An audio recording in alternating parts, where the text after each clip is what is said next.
Bismillahirrohmanirrohim. Assalamualaikum warahmatullahi wabarakatuh.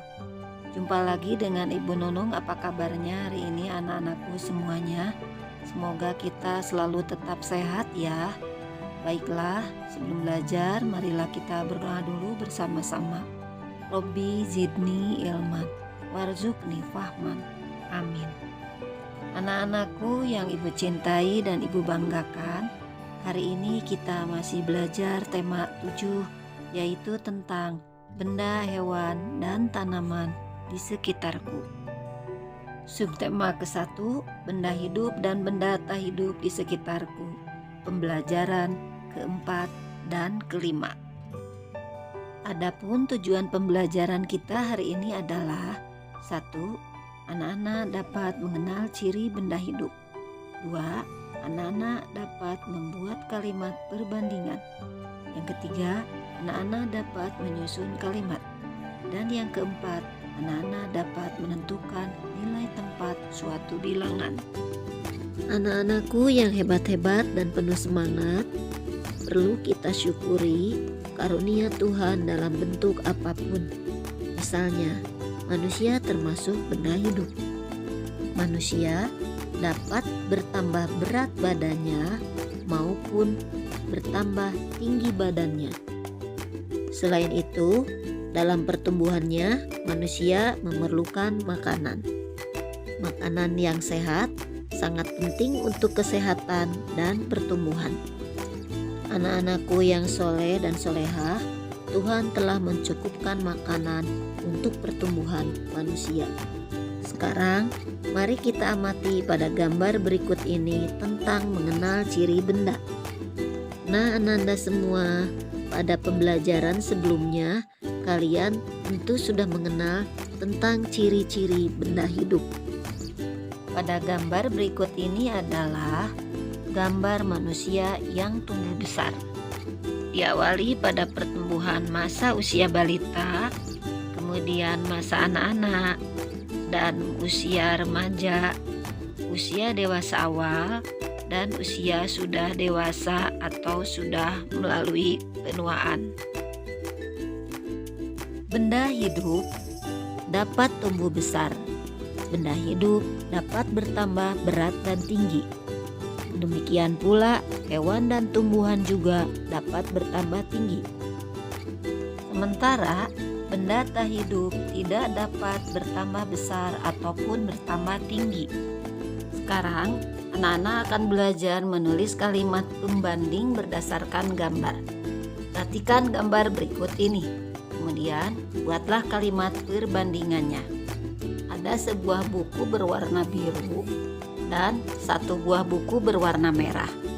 Dapatkah anak-anak menuliskan kalimat perbandingannya? Nah, membuat kalimat perbandingannya, anak-anak bisa menuliskan seperti ini. Buku berwarna biru lebih besar dari buku berwarna merah. Atau anak-anak bisa menuliskannya dengan buku merah lebih kecil daripada buku biru. Untuk soal berikutnya, silakan anak-anak kerjakan pada buku tugasmu ya. Sekarang, mari kita perhatikan pada gambar berikut ini. Ananda semua akan belajar mengamati ciri-ciri makhluk hidup. Setelah Ananda semua mengamati gambar ini, tentu anak-anak semua bisa menceritakannya. Nah, siapa di antara Ananda semua yang tahu tanaman ini? Ya, betul. Nama tanaman ini adalah tanaman pisang. Kalian sangat menyukai buah pisang kan? Karena banyak vitaminnya. Gambar tanaman pisang ini menggambarkan tentang benda hidup. Jadi, ciri-ciri makhluk hidup itu selain dapat bertambah besar atau bertambah tinggi, makhluk hidup dapat juga berkembang biak, yang artinya bertambah banyak jumlahnya, atau berkembang biak untuk mendapatkan keturunan. Tujuan berkembang biak ini adalah agar makhluk hidup dapat menjaga kelestariannya.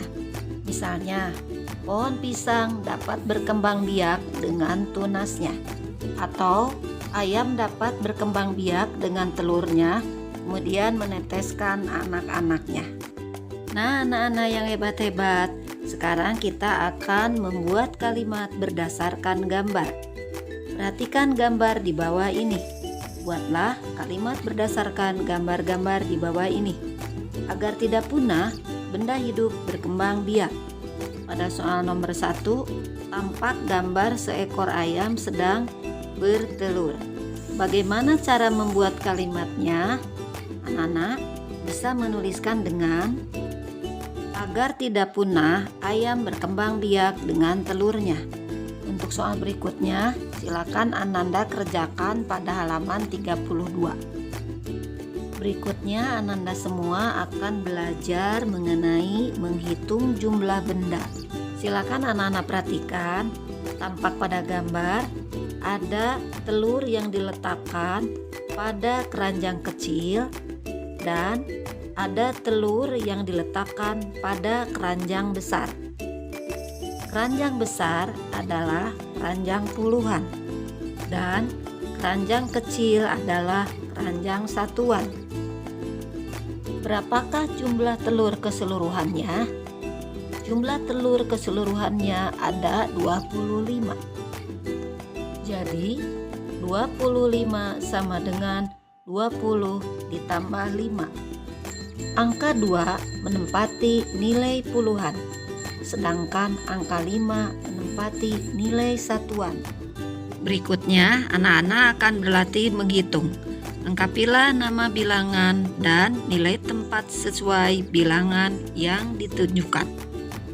Misalnya, 31 sama dengan 30 ditambah 1. Maka angka 3 menempati nilai puluhan, sedangkan angka 1 menempati nilai satuan.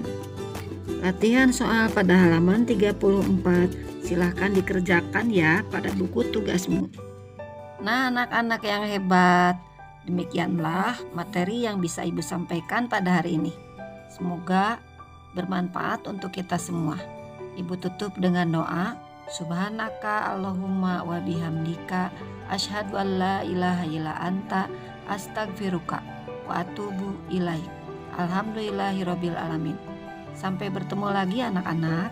Assalamualaikum warahmatullahi wabarakatuh.